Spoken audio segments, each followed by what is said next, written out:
At Sierra, discover top workout gear at incredible prices, which might lead to another discovery. Your headphones haven't been connected this whole time. Awkward. Discover top brands at unexpectedly low prices. Sierra, let's get moving. Ampire.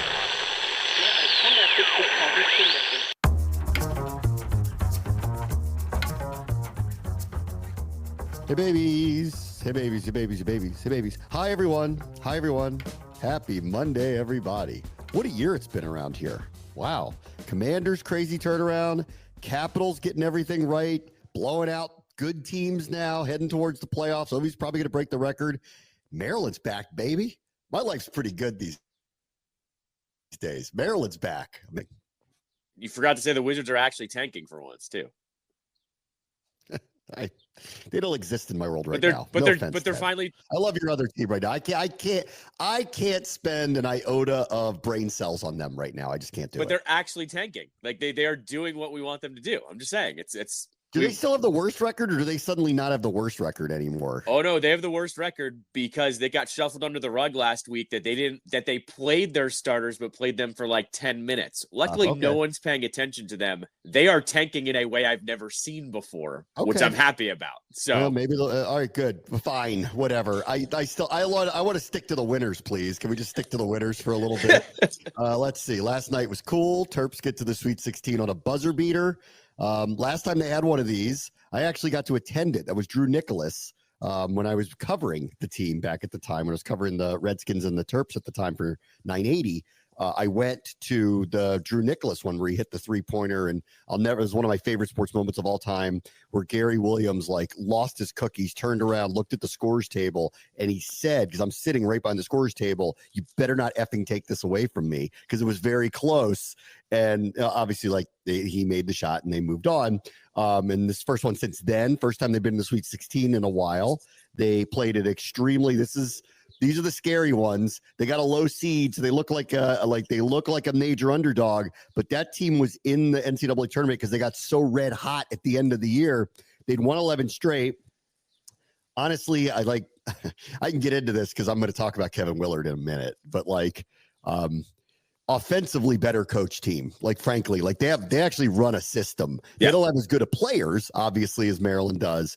But I don't want to take away from Maryland's win because that team was shot out of a cannon for the first 10 minutes of the game, built a pretty big lead. Pace then slowed down. Better players started to take over. Great second half, back and forth, trading leads. Came down to the wire.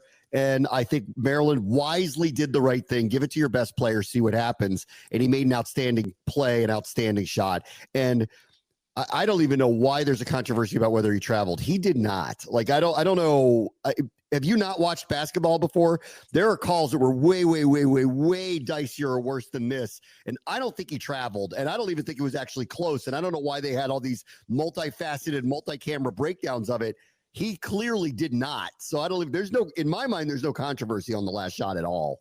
No, I'm with you. There have been way more blatant travels than that. That to me isn't close either. And no, I thought that was, we were pulling at straws at that point that people thought that was a travel. I thought that was a reach, a huge reach in my opinion. Yeah, I want to give both teams credit here because here's Colorado State down 2, whatever it is, 11 seconds left, run an inbounds play that is perfectly designed to get a cross-court pass for a wide-open 3-guy hits it. Maryland gets the ball back. I thought they got jobbed a little bit by the refs on how much time should have been put back on the clock because they were screaming for a timeout. I thought that too. With over 4 seconds at least and maybe closer to 5. So I thought they got jobbed out of at least a second on the clock. But I just think in this moment, don't overthink it. Just give it to your best player and let the chips fall where they may. He is their best player. He gets his one shining moment. It was awesome. So I'm happy for Derek Queen, who's just been an outstanding play. I know he's a one and done, but he's just been an outstanding player for them. He's gotten better and better. And there aren't many guys his size that can shoot with his range and can move with the ball the way he does. And boy, that was the degree of difficulty on the shot he selected in the end was pretty crazy, but good for him. It was a great shot. And it's a memory of a lifetime for him and for the Terps. First time, long time. We haven't been here in a very long. You get to make fun of me for years about how I feel like Maryland should be doing this annually. They finally have done it again. Well, not only that, and I was with you on that shot selection. I like yelled. I was like, "Oh no!" Like that's a difficult shot, and he banks it in. It was awesome. Did you also happen to hear the post-game press conference comments by him? Did you ever see that clip? Baltimore? I'm from Baltimore. No. The actual like press conference of no.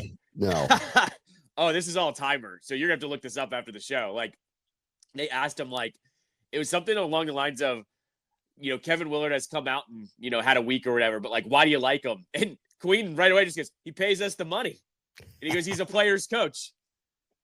He said that out loud, and like the whole room just erupted in laughter. And he's like, yeah, he's like, obviously we like him, we like to listen to him, but he's like, he pays us the money. I was like, yes, like this Which is what I've so been waiting interesting for. that Willard is saying for the last week during the NCAA tournament, I need more money is basically what he's saying. Yeah, but at the same time, he's arguing, this is what I'm doing with this.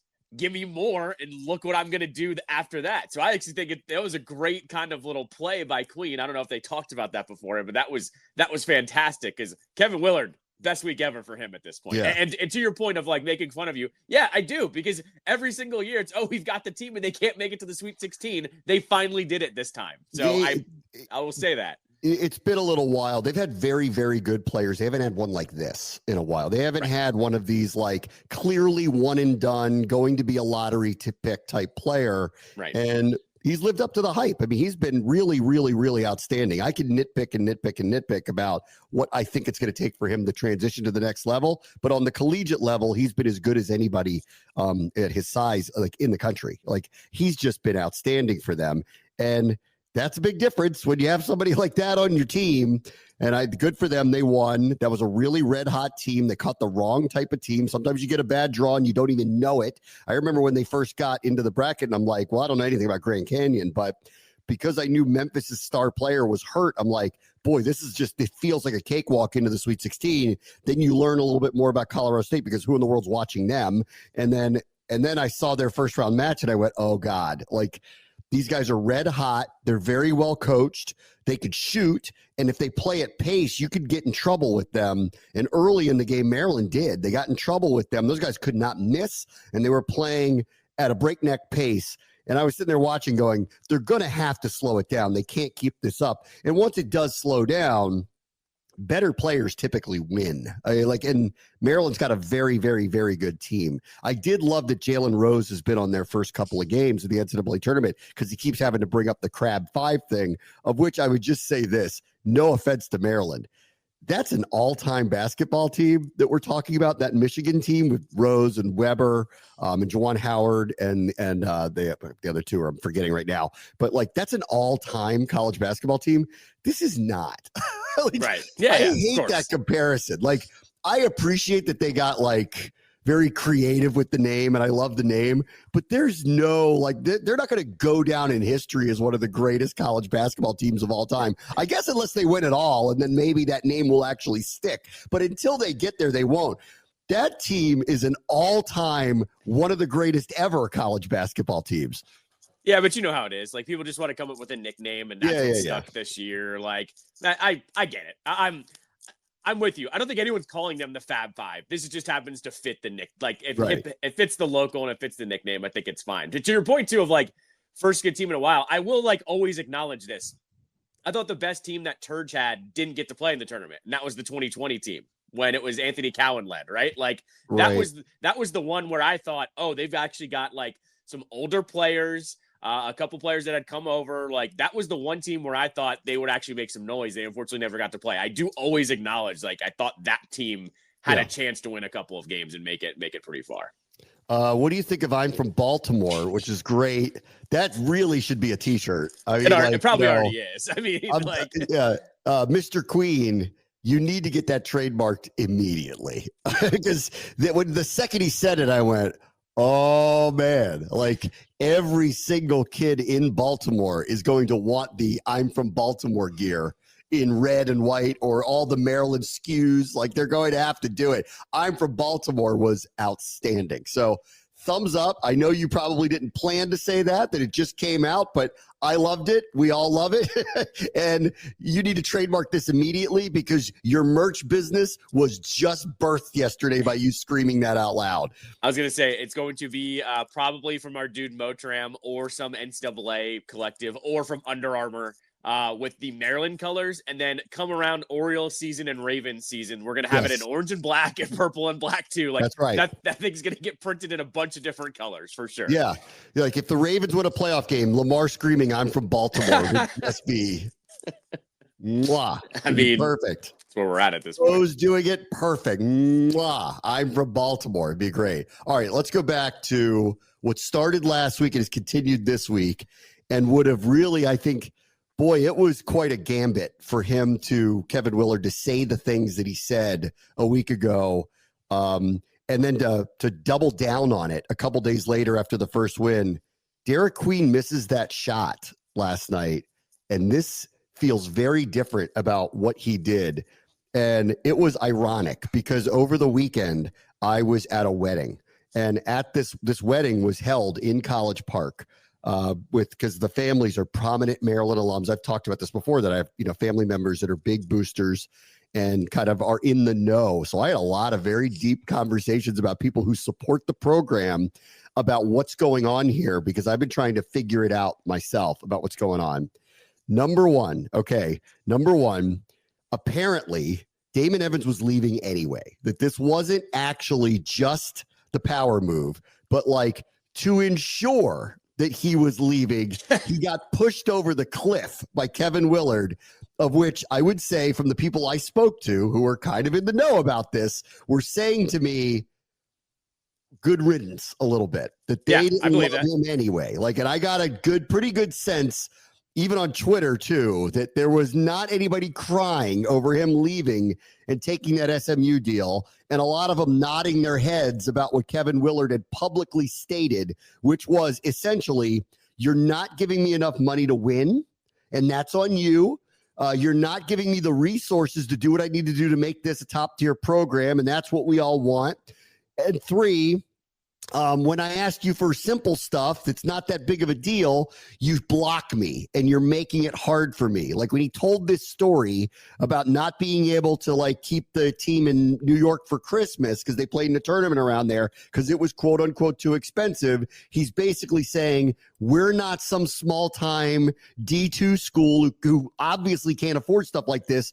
We're the University of Maryland. We're outside Washington, D.C. We have a massive alumni base. We're Big Ten. And when something like this comes up, it shouldn't be, we can't do that because we can't do the hotel rooms for one night for 10 people. It should be like, great idea, coach. That's a really good team building exercise, and I'm pissed about it. Now, should he have brought up that example? We can argue that because it feels a little petty to say something like that. But on the larger scale, I get what he's saying. And the people I talked to were kind of like, yeah, this is part of the problem, that we're not like acting like we're big time, and it's time to change all of that. And Willard's just basically saying, stop acting like we're at the penny pinch at every turn. We don't. We're not one of those teams, and we shouldn't be one of those teams. I mean, you can roll the tape back for 5 years of me telling you that your program doesn't act like that at all. That was always my thing with Maryland fans, was they acted like the program was bigger than the program was acting. Willard just confirmed what I've been saying for 5 years, essentially, about this program. And I'm glad. And to the point of bringing up that example, I think it's the perfect example, because I've said this before too.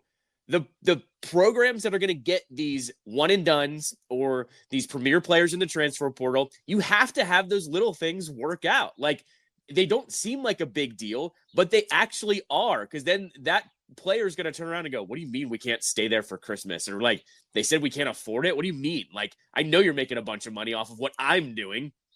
Like, how is that possible? So I'm not surprised he brought that up, because I think those are the little things that push you over the top to be a better program. So I'm glad he brought that up. And on Damon Evans too, I'm not surprised either. I was hearing the same things, that like, it was very lukewarm for him, that like people were not really feeling one way or the other, but were not like sad he was going out the door. I mean, the reaction I got was basically like, this is overdue. Yeah. There was a lot of people that felt like this was overdue. And I'm not going to sit here and pretend that I know the program that well, but just the gut reaction was, this is actually good. And I'll tell you what on the other side of it, we'll get to the other side of it in a moment, which is when you let the basketball coach get away with something, and I'll use the words get away with something like this, where, yeah, maybe he was leaving and yeah, maybe, but the dirty laundry is aired when it's aired. There's an inverse reaction to that that's not going to be great. And it basically, he states how publicly powerful he is. I actually think that that's not the greatest thing to be at. And we could talk about maybe what they should be looking at next. But he doubled down on it because he said it, right? People were asking him about it after they beat Grand Canyon. And so this is a couple days old now, but he held his press conference. And of course, somebody's going to ask him about what they called the distraction. And this is what he said to them. It was pretty fiery too. And you could tell, like, this is his personality. He said this: I can't control you guys. Whatever I say, you're going to write whatever you want to say anyway. That's why this is a waste of my time. I mean, we have a website that might as well be TMZ. So I can't do anything about it. And I can't do anything about Twitter. And I can't do anything about what's going on. I can handle what I can handle. We're focused. I'm excited to be here. I'm excited to be with these guys. There's nothing else to talk about. You guys just write whatever the hell you want to write. I don't give a bleep. Okay. So that's his answer. He created it, though, by publicizing it. Had he not publicized it himself and blown up Damon Evans publicly 2 days earlier, nobody, well, maybe the insiders would have known, but the vast public wouldn't have known, and it wouldn't have been asked as they headed into the second round of the NCAA tournament. So to sit here and go, you're TMZ, and you're poking, and you're looking for stuff, and you're trying to make us look bad, and you're trying to ruin us, buddy, you're the one that said it. And I actually don't have a problem with him saying it. It's the timing of him saying it. This is the best team they've had entering the NCAA tournament in a long time. This is the best opportunity they've had, if you look at where they were situated, to make a pretty deep run into the NCAA tournament. All of us who support their program have wanted from them to be a more regular occurrence for them, because I agree with, this is not some 2-bit small-time program where they shouldn't act that way. So, but he said it when he said it. Had he waited, I don't know, until after the NCAA tournament was over to unveil all of this and detail all of it, it wouldn't have been the quote-unquote distraction. And we have TMZ. The University of Maryland website is TMZ. Are you serious? Because I don't see a thing that comes out of that anyone points out and goes, wow, I can't believe Maryland's own website said this about them. I don't see anything like this. I don't know what he's talking about there, other than I think that to me is I need to double down. I'm never going to say I'm wrong. I said what I said, and it is what it is. And you guys just need to move on. And it's just not taking responsibility for, by the way, buddy, you caused the distraction. You caused the question to be asked. What do you expect? Like the media is not going to ask you about that when the AD leaves in the middle of the NCAA tournament? Of course they are. Well, and like it was calculated, because had he said it after the tournament too, it wouldn't have gotten the run that it's gotten either. Like, right. You know how this city works. Like, they would have been distracted by the draft or something else, or something the Commanders would have done. This would have been shuffled under the rug. In fact, no one would have actually talked about it if he did it after. So I think it was calculated to do it during. This was the second coming of Jalen Hurts, AJ Brown. Remember, I just kept going off on those two because it came out that they weren't friends. And then they were like, well, the media is the one pushing this, when it was their own teammate that said that they weren't friends. And then they went on this like vengeance tour for the next 2 weeks of like, oh, this is what y'all wanted to see. And it was like, no, this is all perpetrated by your own team, your own organization. Right. The media wasn't saying anything. They said something and they reported it, and that was the reaction. This is the exact same thing that Willard is getting to. Willard is the one that said this and then doesn't want to follow up on it because he just doesn't want to make it a bigger distraction. But it was his fault. It was something that had to be talked about. And when he's saying the TMZ comments, by the way, I think he's just talking about like other outlets. I don't think he's talking about the actual Maryland website. I Well, think he's I'm trying to get Jeff Erman on. I've been in contact with him, and he writes, he's probably the insider. The insider's on Maryland, because that's the craziest part about this. And this is interesting. We're just welcome to new media. Like, for as big a deal as Maryland is in this area, they're not covered really that much anymore. Yeah. I mean, like, the outlets send a reporter there, but they don't cover them like they used to. I mean, there's no scrutiny on them like back in the days when Gary was the coach there. It's not like that. So the coverage of them is a fraction of actually what it used to be. But people like Jeff, who are covering them day to day to day, putting scrutiny on it, have sources, are writing stuff every day because it's a subscriber-based newsletter. So they have to be informed. I think that's what he's talking about. And I'm trying to get Jeff on because he knows better than anybody about at least what the feeling is in and around this. And I do want to ask him, why do you think he did this right now? Was it because this stuff came up? But most coaches, you could very easily say, yes, we're talking about all this stuff, but we're going to get through the NCAA tournament and we'll get around all that stuff. And then you can be as truthful as you want when it's all over. The fact that he did it right before the NCAA tournament and then doubled down and pretended like the media is the enemy here, buddy, you're the one that said it. And you did it purposefully to push Evans off of the cliff to make sure there was no coming back from that. The other thing that I learned in talking to a lot of the people who, support Maryland was, Evans had to be replaced immediately. They needed to have somebody, an interim AD. The woman, I can't remember her name, who just took over, I don't think Willard wants her either. I think he wants a total clean slate situation. So that begs the question now, and this is where the danger part is. Who actually picks the athletic director at Maryland? Does the president pick it? Is there a search group? Or does Kevin Willard sit in the room and say, this is the person I want to be the AD, like in the NFL now, where the coaches and the GMs are coming in lockstep with one another? I mean, that's not typically the way this goes. The administration picks the athletic director, but Willard is almost, in the way that he's gone about it, basically suggested, if you want me here, you better have me in the room to pick who's going to be leading the program. There has been, I think I saw somewhere that it's been a search firm the last 3 times. That's how they found the last 3 ADs. And the Maryland alums will tell you they don't like where that search firm landed. Correct. Exactly right. Because I saw the same thing. And so my guess here is this might also be Willard going, I know they don't like the process that this is going. So I'm going to lean into don't do the same thing again, which the alumni are going to agree with, which in turn is going to give Willard a little bit more power when it comes to picking this AD. So, I mean, that's the only thing I can see, unless they find a different search firm. That's the only thing I could say. So I think that here's the opening for this, and maybe Maryland will be the test case for all of this. What's been happening in college sports? Teams are hiring. The AD is it was funny when I saw people say SVP should be the AD. Maybe not the AD, the GM. The AD is an administrator. That's a career, somebody he's got to deal with the field hockey team. He's not just dealing with the basketball team. That's an administrator, right? I don't even think that's the important part anymore. The AD is being usurped by the quote unquote GM. We've seen this around the country now. Bill Belichick has a GM for the football program. It's a typical GM. Mike Lombardi was a former NFL GM. Andrew Luck is a GM at Stanford. Woj famously left to go to St. Bonaventure to be the general manager of the team there. Ron just got a job. He's back at his alma mater, Cal. He's the GM there. I don't think they're thinking about this the right way. And I think Maryland's got an opportunity to do this a little bit differently. And I think it's with what I think Willard is hinting at, which is show me the money.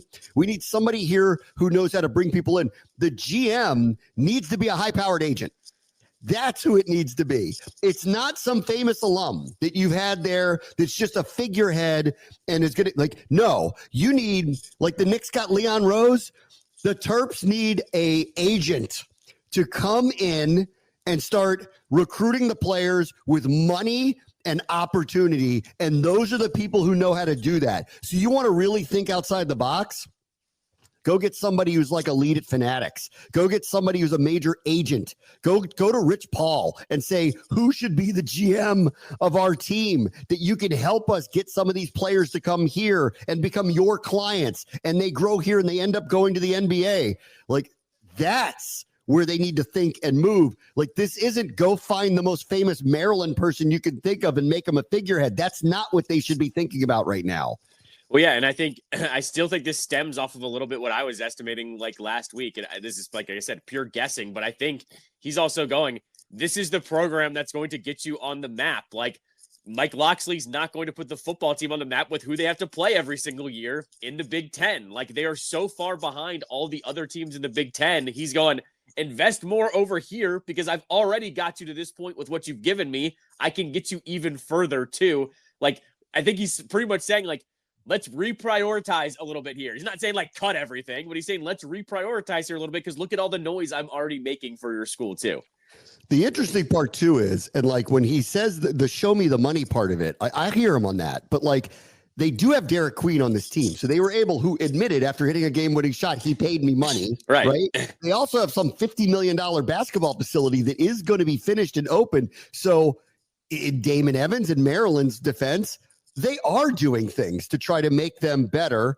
I will hear him out that like he knows better that they need more and he wants more, but this is dangerous. And I was talking to people around and I said, here's the one biggest issue for me. Do you want the basketball coach to have this much power? Because he has usurped the power away from the administrators and the administration by showing them that he can throw somebody off the cliff. He is still not, even though that's happened, he still has not signed a contract to return there yet. He wants to see more, which presumably will happen after the NCAA tournament, but they're kowtowing to everything he wants, which leads back to a very important question here, which I don't really know the answer to, but I got to tell you, I don't think he's Coach K. So y'all better make a choice about this because you're giving him a tremendous amount of power, not only as the coach of the team, but to determine who runs these programs.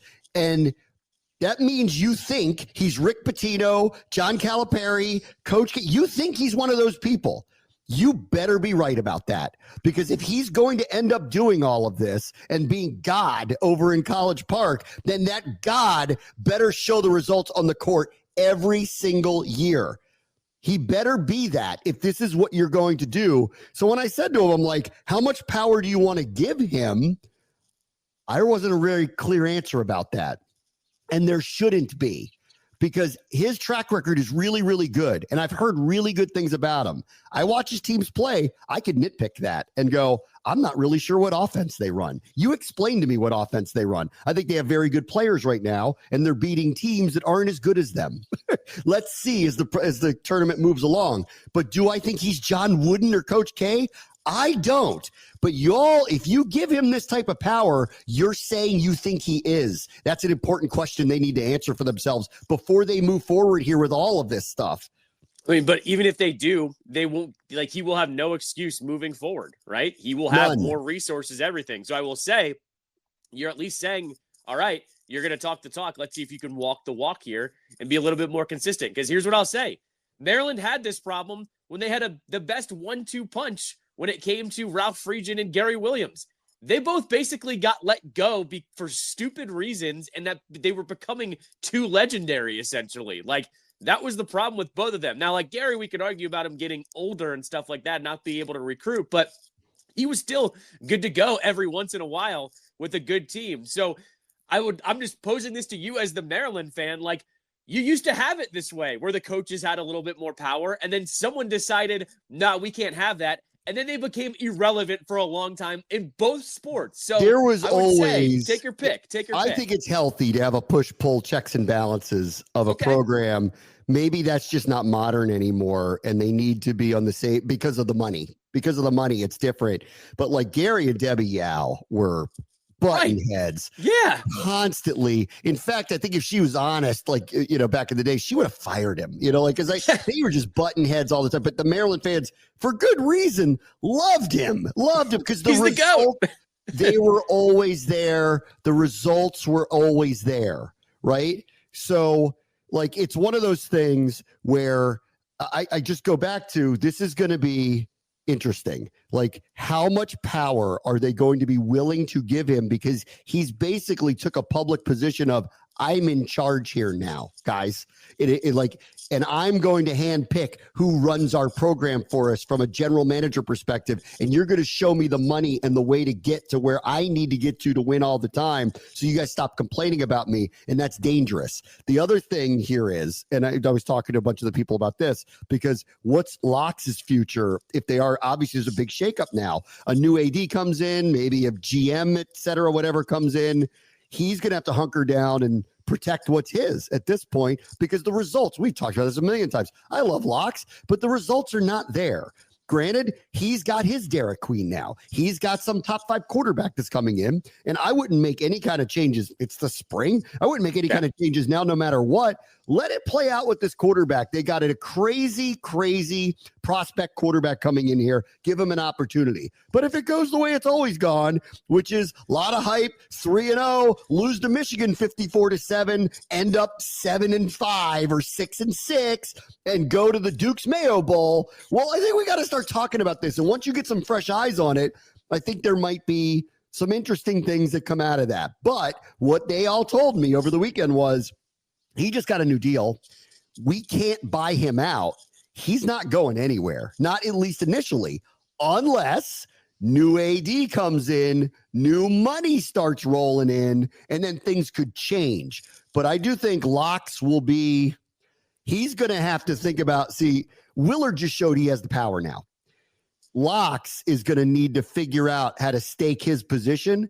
The best way to do that is win. Right? He hasn't done a lot of that, though. So unless that changes this fall, he better figure out how he positions himself, because the basketball insurrection is happening over there right now. Basketball insurrection. That's a good one. With Locks too, I will say this as well. Like, you're right. Like, the formula has been the same for Maryland football for a long time. 2-0 or 3-0. Then they don't just lose; they get killed by whoever the first Big Ten opponent is. They get embarrassed by somebody. Correct. Yes. And here's what I've also on the other side of the coin. Maryland football against all those other programs is never going to be better than at least 4 of them. So you could also just say this is what Maryland football is. Like, there's that argument. I don't know. I'll give you the example of Alabama basketball. They're really good now. They're in a conference with Kentucky for all those years. They were never all that, with an off year. They've been really good for you can change that. I agree with, are they going to be better than Michigan, Penn State, Ohio State, all those teams in the same year? Probably not, but could they be in the upper echelon of them and competing with them? I think that's a fair ask, that they're competing with them. And in a really good year, you have the best team. And in every other year, you come in 3rd or 4th. Not what it is now is the way I would put it. Yeah, I mean, but that's what I'm getting at too. That's the other argument there, is that he could just say, this is what I'm up against. Look at what they're doing. To your point about Alabama just decided they wanted to be the best in everything, and that's SEC money. I do think that's a little bit different. SEC basketball. Is it Willard saying this, though? Willard's going, give me the resources, guys. Sure. But SEC basketball is now a thing too. That was leading into the tournament. So, that's right. I will say, that's a whole entire conference has kind of flipped it a little bit more too. Yeah. All right. Let me take a quick break. Be right back. Very much the show, ESPN 630, the Sports Capital.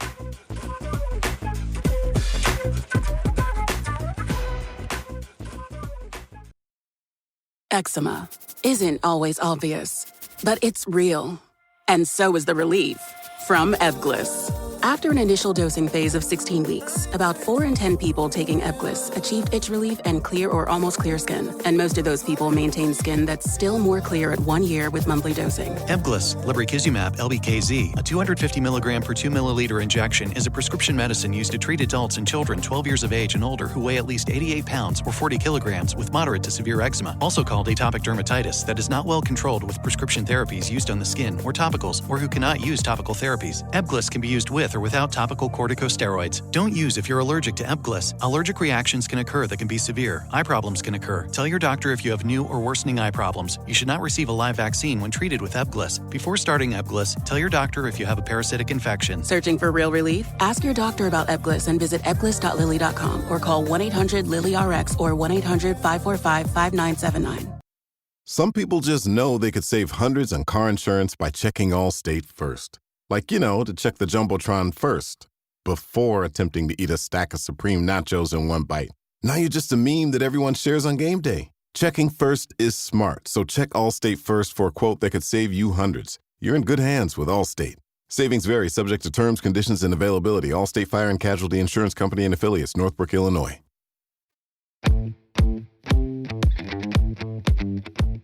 I know you guys yell at me when I don't do the NFL first, so I'll get back into the NFL now. But the Maryland stuff was just too good this past week. That was a great win yesterday. I don't want to downplay it. That was outstanding. I screamed. My son took his shirt off, ran around the living room. It was awesome. I wish the Sweet 16 wasn't in San Francisco. I know. I'd go see them if it wasn't in San Francisco. Seattle and San Francisco. That sucks. All right. To the NFL over the weekend, the Giants didn't do something crazy. They actually did something very smart here, I think, because I've been waiting for them to do something nuts, which is like trade the next 4 first-round picks to get up to number 1 to get Cam Ward. Like, I'm waiting for them to lose their cookies and do something. This actually is very wise. They signed Jameis Winston to a 2-year, very affordable deal. It does not mean he could be he could be the starter. He might not. They're saying, like, as you can tell, Aaron Rodgers was using them. He's got no interest in playing for them. He went and visited the Steelers, which I'll get to in a minute. He has not really talked to them. They've clearly moved on. The Giants media is saying this doesn't mean they can't get Russell Wilson, but they clearly aren't overly interested. Probably at the price point. This is the right price point for him. Jameis could be a bridge starter. This to me screams, okay, we can't get these other guys to come here. We tried to get Stafford. We tried to get Rodgers. None of them would come here. They used us. I don't blame them. It being what the situation was, that's on ownership for not understanding that you needed to make the change, because anybody who's on the outside looking at this goes, those are dead men walking. If we don't win, they're going to make a change. I can't just go there. Plus, like, I don't love their roster, especially on offense. I don't love their roster. So, and you got the New York media. All of it's bad. They were going to run into this situation. This screams to me, they're drafting somebody at number 3, and it's screaming it now. And I actually think it's probably the right thing to do.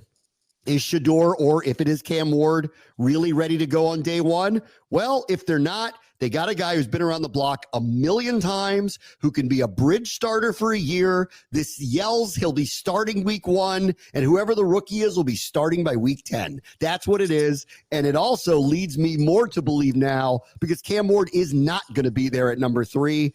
The Shador Sanders is probably going to be a New York Giant unless the Browns take him.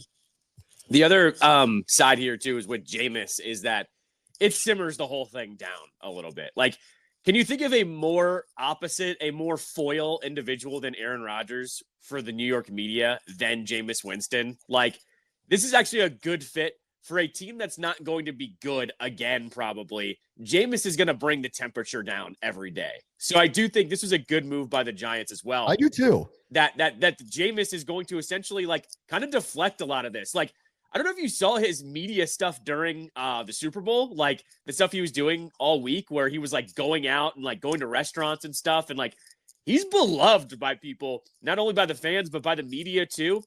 This is like the Giants, I think, actually just taking a pulse of the temperature and just going, you know what? We need someone in here that's not going to like boil things over. Jameis is a good fit for doing that. I commend them for actually kind of doing the right thing PR wise here. He's not going to be an amazing quarterback by any means, but you know what you're getting when you're signing up for him. And I'm with you. Probably means they're going to draft a quarterback. It also means, though, like, we've been hearing about Shador, like, could he drop? Like, I wouldn't be surprised if the Giants maybe tried to trade down and maybe add a little bit more talent and maybe get him too. But that will depend if they think someone's going to grab him. They would Sure. like. So this is what this is. Them taking him is an acknowledgement they're not going to get one of the major like free agents or make the trade for Stafford. Yeah. It is what it is. You're subject to your options. I think it's their own fault that they're in the position that they're in. But this was actually a wise move to bridge to whatever's coming next. And it is a tacit realization that you're not getting Caleb Williams, Jaden Daniels, or Drake May who are ready in week 1. You're not getting that this year. You've got to be able to slow roll somebody. And I also say this for their quarterback room. For a group of people who don't win, are there more beloved quarterbacks than Jameis and Cutlets that like they don't win anything, but how much the public loves both of them?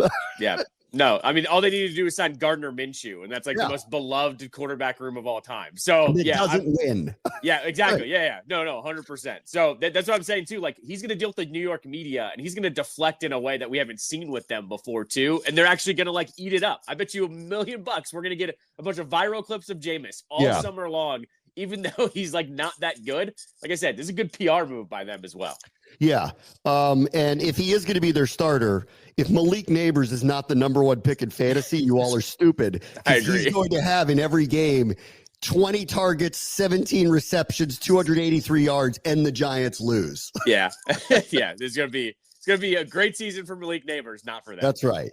I'll give him credit. Like, the Giants this offseason, they put themselves in a very tricky spot. I don't dislike the things they've done. I think they're in the wrong division right now. And I think whoever they drafted, it seems like it's going to be a quarterback now. And this is the other wise part for this. For Shane and Dayball, so they go, all right, so we didn't get Matthew Stafford or Aaron Rodgers, which would give us a chance to hopefully try to win immediately, whether that works or not. What's the next best thing?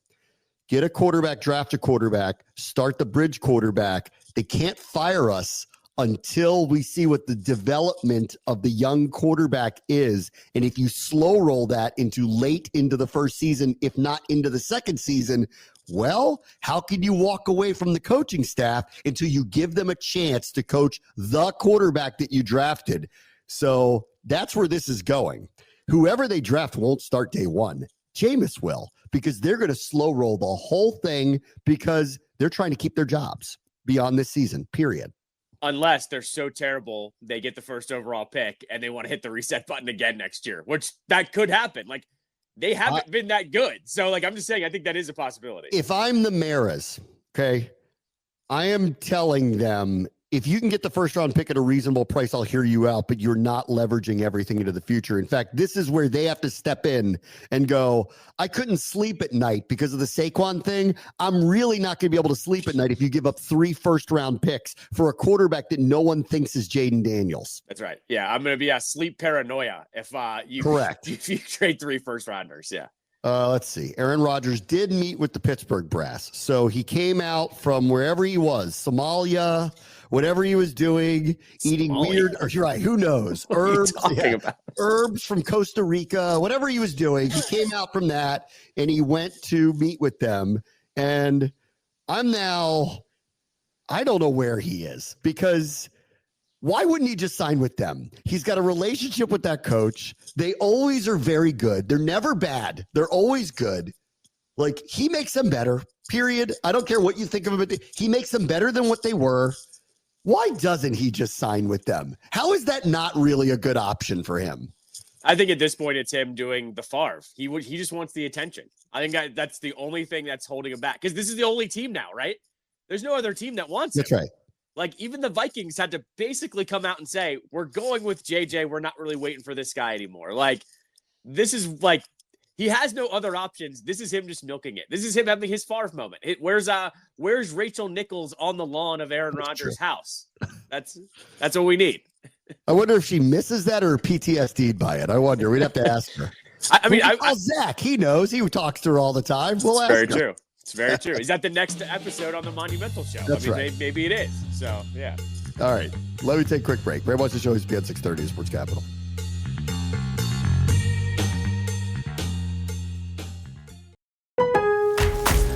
Pro Savings Days are back at Lowe's with limited time savings on the supplies pros need. Get up to 40% off select major appliances. Plus, save an additional $100 on every $1,000 you spend on select major appliances. And don't miss your chance to activate and earn 3 times the points on select DeWalt and Klein tools. Lowe's, we help, you save.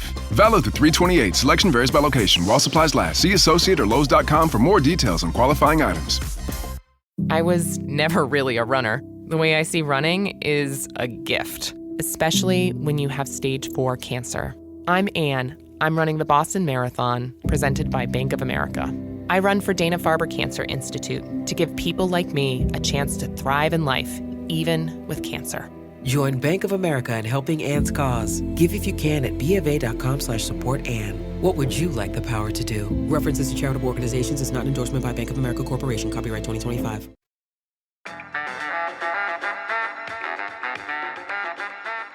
All right, let me go back to the NCAA tournament.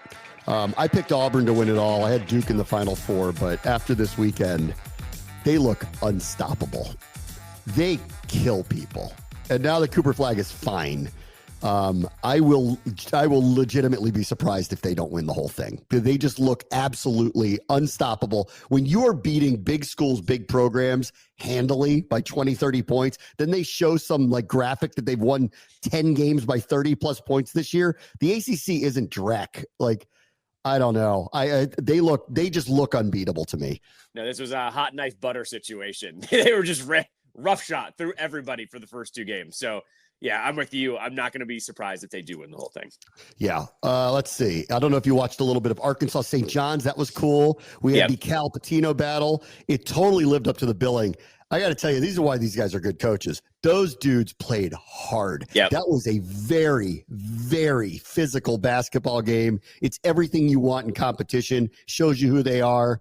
Those 2 guys, they haven't lost their touch. Arkansas was nothing. I mean, this is his first year there, and it's Arkansas. They haven't won in a while. Actually, that's not true. They had Musselman there. They were winning, but like they're not a traditional power. And they're in a spot, he knows it better than anybody, having worked in that conference with Kentucky and others. They're working it with limited resources in comparison. It's kind of like the Maryland situation. Those people down there sitting there go, why can't we be this all the time in football and basketball? Well, show me the money, and you'll start to be able to build it. I got to tell you, to be in the Sweet 16 in year 1 with that, that's pretty darn good. And Patino's flipped St. John's. They haven't been consistently good since Mike Jarvis was there. In year 2, they were a 2 seed. Out of a conference that regularly puts national title contenders into the tournament. Pretty amazing for both of them. They still got their touch, both of them. No, this game was old school too. It was nice to see just like one of those grinded out battles as well. That's what I loved about this one. It wasn't about like some team just getting hot shooting 3-pointers. It was a physical, hard fought game, which I love to see in the tournament. So I need a rendering and a judgment here on this one as Amir Ora Khan hits the portal. He'll be leaving with his coach who just took the NC State job off of what was, I mean, I think more teams are going to start doing the entrances now because it was just it went so crazy viral what McNeese was doing with this guy. I need a judgment. My son loved everything about this. Every kid loves everything about this. Clearly, the guy got who owes how much money in NIL. I've never heard of anything like this. That like this guy who just somehow attached himself to the program, and it looks like a joke, but I guess it isn't. They were paying him to do this. Yeah, I saw some report there was like security guards with him all the time now. Yeah, right, because he's like so popular. My son wants the Amir Ora Khan shirt. Should I let him buy that? Because this is what I said to him. I go, no one's going to remember this guy next week. That's right. What I said. Like this is too flash in the pan. This is no. Hawk to a girl. This is too flash in the pan. Yeah, he's gonna be quicker than Hawk to a girl. Trust me. Yeah, I think so. Yeah. I say no because he's also going to go to another school now. So like whatever shirt it is, whatever colorway it is, there's going to be a new one. Like, no, I say no on this one. What I would say with him too, though, is this is the perfect nutshell of what like America is right now. Some manager that does a WWE style entrance, which there should be more of, by the way. 100%. That does a WWE style entrance, goes viral, and then everybody wants a piece of the pie, and then he gets 5 NIL deals. Welcome to America, baby, where everyone throws their money at whatever's really popular right now. I hope he's got a good financial advisor that's like putting this away because he's set for life if he plays his card right. So it's all it is, though, is it's capitalism on viral moments. That's all we're doing here. I do feel like there's a Ted Lasso thing going on here. Like he's the guy in the background who starts to get popular for something that he did, and someone's going to make him a coach at some point. Like I feel like someone's going to take a shot on him and make him a coach. That's what I think will happen with him at some point. Here's what I will say that I like about this situation, too. Here it is the NCAA tournament. He's the focal point. All of these players get to kind of just play into what they want to do. And like, I don't think there was any ego involved. They looked like they genuinely enjoyed pushing him to the front into the spotlight. So none of them had to do it either. I think that's a really good thing for a school like that. That's not a blue blood type school that they just get to go, here's this, like the star and the mascot. Let us do what we're going to do on the court. I liked that part of it, going into the tournament. Can he do this at NC State where it's not a blue blood school, but it's an ACC school with a legacy and they're going to have high paid players on their team? They may be like, dude, you're the manager. That's right. Yeah, he's going to have to take him. He's going to have to take a step back, honestly. All right, real quick. In a show me game over the weekend, the Caps wallop the Panthers. They get the Jets on Tuesday, so it's two best teams in the NHL are going to play each other up in Winnipeg. But they beat some bad teams over the last week or so, got a show me game and whooped them. So, boy, are they rolling right now. Not only did they whoop them, it was the fashion that they settled down in, too. They both scored 3 goals to trade in the first period, and then the Caps settled in, locked in, pulled away in the third period, and it was over. This was very impressive the way the Caps got this victory and locked in. And we were a little worried off that Flyers game, right? They had a really bad finish going into that game. They scrapped that one clearly. This is probably their most impressive win of the season. They beat them both times, the Panthers, throughout the season. And then they get Winnipeg on Tuesday, which is a matchup of the 2 best teams in the NHL. A nice little stretch here. What's funny, though, is all of a sudden the Caps are good. They're scoring a little bit more, a little bit higher of a clip. Ovechkin's not getting those goals. We are officially in gripping it tight mode with the record. So I will say that, winning aside, the record is definitely in danger at the moment. All right. Pretty wild. All right. Talk to y'all tomorrow. Bram, watch the show. ESPN 630 Sports Capital.